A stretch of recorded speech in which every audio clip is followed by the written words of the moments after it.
আমাৰ ইয়াত মানে আপাৰচন ফালে এটা আহিলে ভাল লাগে কি সকামেই হওক বা বিয়াই হওক কিবাই হওক কলপাত কলপতুৱা ভৰ্তি হৈ থাকে। মই অৱশ্যে বনোৱাটো চাবলৈ খুজিছিলোঁ, বনোৱাটো নাপালোঁ বাৰু।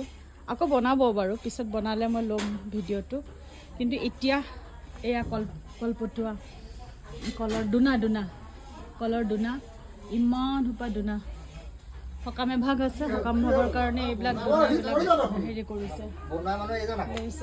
আপুনি বনাইছে? বনোৱা মই ভিডিঅ' কৰিছো। মই নাজানো বনাবলৈ, মই বনাবলৈ নাজানো। এইবিলাক আপুনি বনাইছে, মই ভিডিঅ' এটা কৰিছো বনোৱাৰ কাৰণে। মানুহটো লয় দাদাই বনাইছে দেই। এয়া কলপতুৱা কলৰ দোনা বনোৱা মানুহ। আৰু কাইলৈ বনাব নি? ৰাতি বনাব নি? বনাই থাকোতে চাম। বহুত লাগিব ন? আৰু কিমান লাগিব চাগে? ইয়াত 300 মান আছে বা বহুত।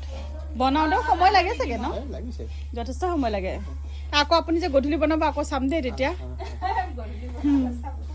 যেতিয়া যে কৈছিলো কলৰ দোনা বনোৱাৰ সময়ত আমি চাম বুলি, কলৰ দোনা বনাই আছে চব। এইবিলাক এইফালে কল কাটি আছে।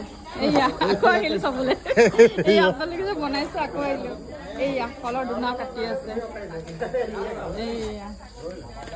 এইয়া আমাৰ অকণমান দুটাই দিগদাৰ কৰি আছে, অগাদা কৰি আছে। এইফালে চাওক কলৰ দোনাটো কেনেকে বনাই আছে। এইফালে এটা বনাম এতিয়া, বনোৱাটো মই দেখাই দিওঁ, আপুনি বনাওক।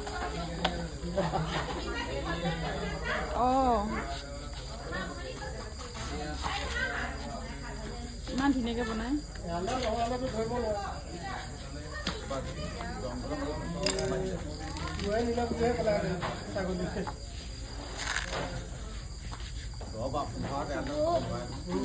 এটা হৈয়ে গ'ল, ইমান পটককে হ'ল। হৈয়ে গ'ল এটা। হৈয়ে গ'ল এটা। দেখিছা, এটা হৈয়ে গ'ল। তুমি পাৰিবা বনাব? তুমি নোৱাৰা?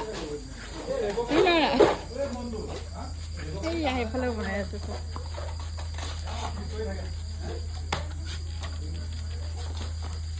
লগতে তামোলৰ বটাখন ওচৰতে লৈ লৈছে, তামোল খাই থাকিব। এয়াহে আমাৰ অসমীয়াৰ যিবিলাক সংস্কৃতি, ইমান ধুনীয়াকৈ তেওঁলোকে ধৰি ৰাখিছে। এই বাহিৰৰ কলপাতত বাহিৰত যে দিয়ে এই প্লাষ্টিক পাত বা ডিছপ'জেবল প্লেট, সেইবিলাক ইমান বেয়া লাগে।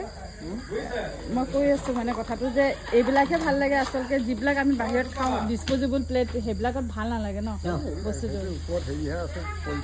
পলিথিন আছে ওপৰত, কিন্তু আচলতে বস্তুটো এইটোহে মেইন বস্তু, হয় নাই? অতীজৰে পৰা আমাৰ চলি আহিছে। এইটো শুদ্ধ, এইটো একদম পিয়'ৰ। যিহেতু আমাৰো যদি সেই ডিছপ'জেবল আমি বাদ দি পেলাই যদি সঁচাকৈ এই কলপতুৱাই আমি চবেই ব্যৱহাৰ কৰোঁ বা কলপাতৰ এয়া ব্যৱহাৰ কৰোঁ, তেতিয়া আমাৰ চবৰে হেৰিটো ভাল হয় ন? মানে যিটো আমাৰ খোৱাৰ হেৰিটো হয়, আচলতে সেইবিলাকতো নিয়ম নহয়। যিটো আমি এতিয়া কৰিছোঁ সেইবিলাক একদম আৰ্টিফিচিয়েল। কি লাভ আছে? গতিকে এতিয়া আমি যদি সঁচাকৈ চবেই যদি এনেকুৱা কৰিবলৈ লওঁ, সেই প্লাষ্টিকৰ হেৰিত আমি নাখালেও হ'ব। সদায় যদি তুমি কলপাতত ভাত খোৱা না, তেতিয়া তাৰমানে তোমাৰ কি হয় জানানে? তোমাৰ চেহেৰাটো বেলেগ হৈ যায়।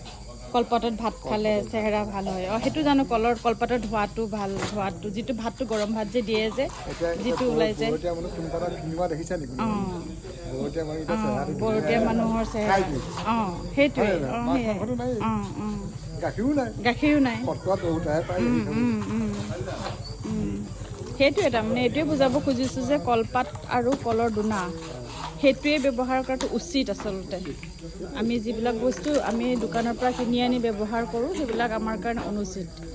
তো আমি চেষ্টা কৰিম যাতে আমি এনেকুৱাকৈ আগলৈ কৰিব পাৰোঁ। আৰু কলগছৰ চাহিদাও বাঢ়িব, হয় নাই? কলগছৰ চাহিদাও বাঢ়িব। তুমি যদি বোলে নহয় বোলে মই মানুহ লাগে, মোক কৈ দিবা। কলগছৰ চাহিদাও বাঢ়িব। গতিকে এইটো বস্তুৱে ভাল লাগিছে মোৰ। আমি চবেই চেষ্টা কৰিম যাতে সকাম হওক, বিয়া হওক, কিবা হওক, আমি যাতে আমি আমাৰ সংস্কৃতিটো ধৰি ৰাখিব পাৰোঁ। ভাল লাগিছে। ঠিক আছে, তেতিয়াহ'লে আজিলৈ ৰাখোঁ। আকৌ যদি মই এনেকুৱা ধৰণৰ কিবা পাওঁ আপোনালোকক দেখুৱাম বাৰু দেই। এয়া বাৰু চবেই দেখিছে, আমাৰ অসমৰ ৰাইজে চবেই জানে। কিন্তু তথাপিতো মই আকৌ এবাৰ ইমান বহলভাৱে কৰাৰ কাৰণে আকৌ এবাৰ মই ভিডিঅ' কৰি দিলোঁ।